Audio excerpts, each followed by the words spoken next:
There is a growing sense that King Charles is far less concerned with actually repairing the fractures within his family than he is with preventing those fractures from looking too obvious to the public. That distinction matters. Wanting unity and wanting the unity are two very different things, and Charles has always leaned toward the latter.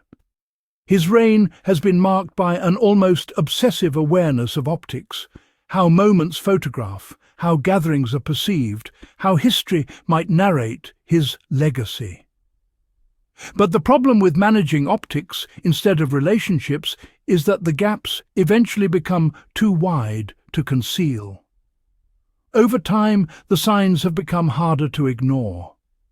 The events that once symbolized togetherness now feel stiff, reduced, and emotionally hollow. The smiles appear practiced, not organic. The warmth feels scripted rather than lived. And no amount of ceremonial choreography can disguise the reality that fewer people are showing up, not just physically, but emotionally. Unity that is genuine doesn't require this much effort to prove itself. When unity is real, it simply exists. When it's not, it has to be staged. One of the most uncomfortable observations, and one the palace would never openly address, is how Charles appears more at ease, more publicly demonstrative, and more emotionally available with his nieces than with the Sussex grandchildren. This isn't about favoritism in a petty sense. It's about proximity, choices, and emotional labor. Relationships don't survive on bloodlines alone. They survive on effort, humility, and presence. Harry's children are absent, not because they are distant geographically, but because acknowledging them fully would require confronting the choices that led to that distance in the first place. It would require admitting harm, repairing trust, and prioritizing people over institution. Historically, that has never been the monarchy's strength. So instead, the children are quietly erased from the narrative, not mentioned, not centered, not folded into the public idea of family. And in doing so, the monarchy reveals something deeply troubling, that love within this system is conditional. Royal walks and family lunches are meant to be visual metaphors for continuity, a living timeline of past, present and future moving together. But in recent years, these moments have stopped feeling like continuity and started feeling like subtraction. Each year, the circle grows smaller. Each year, the absence becomes more conspicuous. Each year, the symbolism weakens. This year, the sparseness was impossible to ignore. It wasn't just a matter of who wasn't there. It was the feeling that something foundational had collapsed. The same was true of Trooping the Colour. What was once a broad, multi-generational display of monarchy now feels pared down to the bare minimum. The balcony no longer tells a story of growth or renewal. It tells a story of contraction, of a family tree that has been aggressively pruned, not by time, but by conflict. When the palace briefed the public on Charles's cancer, the wording stood out. The emphasis that he would die with it, not from it, felt carefully calculated. Not just medically reassuring, but emotionally strategic. This wasn't merely about transparency. It was about generating sympathy, softening public sentiment, and subtly reframing criticism as cruelty. There was an unspoken hope embedded in that messaging, that public empathy might pressure people, family included, to show up, to fall into line, to put appearances ahead of unresolved pain. The suggestion that this might be Charles's last trooping carried emotional weight, but emotional weight cannot substitute for relational repair. And the response made that clear. The crowds did not magically swell.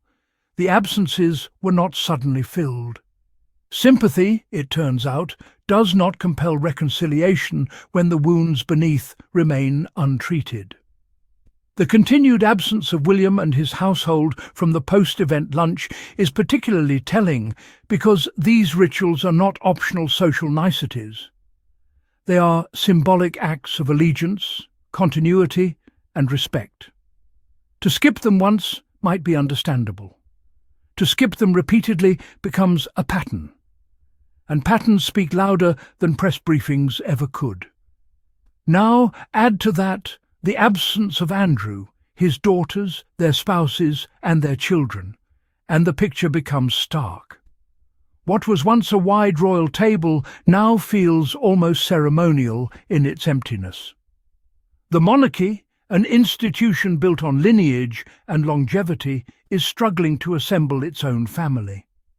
And that should concern anyone who understands how deeply monarchy depends on the illusion of permanence. It's tempting to treat this fracture as something that simply happened, as though time, circumstance, or external pressure caused it. But the truth is far more uncomfortable. These divisions were built slowly through repeated decisions, prolonged silences, emotional inconsistency, and a persistent prioritization of institution over intimacy. Charles did not lose his sons by accident. Estrangement does not occur in a vacuum. It grows where accountability is absent and emotional needs are minimized. Another Christmas passes with both sons estranged, grandchildren unseen, and opportunities for reconciliation left untouched. This is not tragedy imposed from the outside. It is consequence unfolding in real time. Perhaps the sharpest irony in all of this is where warmth and connection actually seem to reside. While Charles remains surrounded by protocol and distance, Camilla reportedly steps into a life filled with children, grandchildren, and even a cordial relationship with her ex-husband. Her family appears functional, connected, and emotionally intact. That contrast is striking. The woman once framed as the great disruptor of family life now appears to have maintained stronger personal bonds than the king himself. It underscores a painful truth. Titles do not guarantee closeness, and power does not ensure belonging. Family is sustained by effort, not authority. Crowns can be inherited, ceremonies can be rehearsed, and narratives can be managed. But empty chairs tell the truth without speaking. They reveal what has been neglected, who has been pushed away, and which relationships were never repaired when there was still time. The silence around King Charles grows louder not because people are cruel or ungrateful, but because absence accumulates meaning. This is not a story of rebellion or betrayal. It is the story of a man who chose institution over intimacy and is now facing the reality that no amount of pageantry can replace presence.